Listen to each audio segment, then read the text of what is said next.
Kantara chapter 1 cinema divine star Rishab Shetty ಅವರಿಗೆ ದೊಡ್ಡ hit ಅನ್ನ ತಂದುಕೊಟ್ಟಿದೆ. ಅದೆಷ್ಟೋ ದಾಖಲೆಗಳನ್ನ ಮುರಿಯುವತ್ತ ಹೆಜ್ಜೆ ಇಡ್ತಾ ಇದೆ.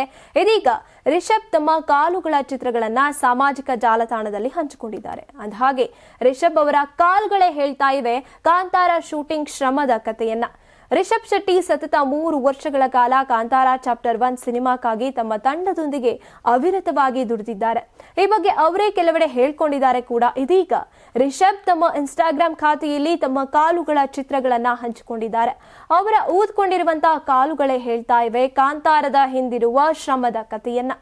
ಕಾಂತಾರ ಚಾಪ್ಟರ್ 1 ಸಿನಿಮಾದ ಕ್ಲೈಮ್ಯಾಕ್ಸ್ ಚಿತ್ರೀಕರಣದ ಸಮಯದಲ್ಲಿ ಕಾಲುಗಳು ಊದಿಕೊಂಡು ಇಡೀ ದೇಹವೇ ನಿತ್ರಾಣವಾಗಿತ್ತಂತೆ ರಿಷಬ್ ಶೆಟ್ಟಿಗೆ. ಆದ್ರೂ ಕೂಡ ಬಿಡದೆ ಚಿತ್ರೀಕರಣವನ್ನ ಅವರು ಮಾಡಿದ್ದಾರೆ. ಅರಣ್ಯ ಪ್ರದೇಶದಲ್ಲಿ ವಿಷಮ ಪರಿಸ್ಥಿತಿಗಳಲ್ಲಿ ಮೇಕಪ್ ಧರಿಸಿ ಗಂಟೆಗಟ್ಟಲೆ ನಡೆದೇ ಶೂಟಿಂಗ್ ಜಾಗವನ್ನ ಅವರು ಸೇರ್ಬೇಕಿತ್ತಂತೆ. ಇಂತಹ ನೂರಾರು ಕಷ್ಟಗಳನ್ನ ಎದುರಿಸಿ ಸಿನಿಮಾ ಮಾಡಿದ್ದಾರೆ ರಿಷಬ್ ಹಂಚಿಕೊಂಡಿರುವಂತಹ ಚಿತ್ರಗಳಲ್ಲಿ ರಿಷಬ್ ಕಾಲುಗಳು ಕಪ್ಪೆದ್ದು ಹೋಗಿವೆ. ಬಟ್ಟೆಗಳು ಬಿಗಿಯಾಗಿ ಕಟ್ಟಿದ್ದಕ್ಕೆ ರಕ್ತ ಚಲನೆ ಇಲ್ಲದೆ ಚರ್ಮ ಮರುಗಟ್ಟಿದಂತಾಗಿರೋದು ಕೂಡ ಕಾಣ್ತಾ ಇದೆ. ಕಾಲು ಕೂಡ ಊದ್ಕೊಂಡಿವೆ. ರಿಷಬ್ ಅವರೇ ಹೇಳ್ತಿರುವಂತೆ ಇಷ್ಟು ಕಷ್ಟಪಟ್ಟು ಸಿನಿಮಾ ಮಾಡಿದ್ದಕ್ಕೆ ಇವತ್ತು ಕೋಟ್ಯಂತರ ಜನ ನೋಡಿ ಮೆಚ್ಚುಗೆಯನ್ನ ವ್ಯಕ್ತಪಡಿಸ್ತಾ ಇದ್ದಾರೆ.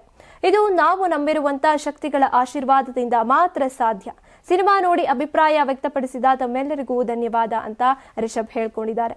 ನಾವು ಪಟ್ಟ ಶ್ರಮ ನಮ್ಮನ್ನ ಯಾವತ್ತೂ ಕೂಡ ಕಾಪಾಡುತ್ತೆ ಅನ್ನೋದಕ್ಕೆ ರಿಷಬ್ ಶೆಟ್ಟಿ ಅವರಂತಹ ಕನಸಿನ ಕಾಂತಾರ ಗೆಲುವು ನಮಗೆ ತೋರಿಸ್ಕೊಟ್ಟಿದೆ ಅಂದ್ರೆ ತಪ್ಪಾಗೋದಿಲ್ಲ ಅನ್ಸುತ್ತೆ. ಈ ಬಗ್ಗೆ ನೀವೇನ್ ಹೇಳ್ತೀರಾ ಕಮೆಂಟ್ ಮಾಡಿ ತಿಳಿಸಿ. ತುಂಬಾ ದಪ್ಪ ಇದ್ದೀರಾ, ಅದರಲ್ಲೂ ಯಾವುದೇ ಸೈಡ್ ಎಫೆಕ್ಟ್ ಇಂದ ಸಣ್ಣ ಆಗ್ಬೇಕಾ?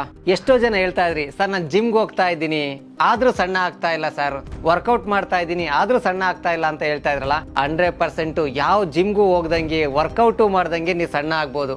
ಪ್ರತಿದಿನ ಬೆಳಿಗ್ಗೆ ಸಂಜೆ 2 ಟೈಮ್ ನಮ್ಮ ಜೀನಿ ಸ್ಲಿಮ್ ನ ಯೂಸ್ ಮಾಡಿ ಯಾವುದೇ ಸೈಡ್ ಎಫೆಕ್ಟ್ ಇಲ್ದಂಗೆ ನೀವು ಸಣ್ಣ ಆಗ್ತೀರಾ. ಯಾಕೆಂದ್ರೆ ಜೀನಿ ಸ್ಲಿಮ್ ಒಂದು ಉತ್ತಮ ಆಹಾರ.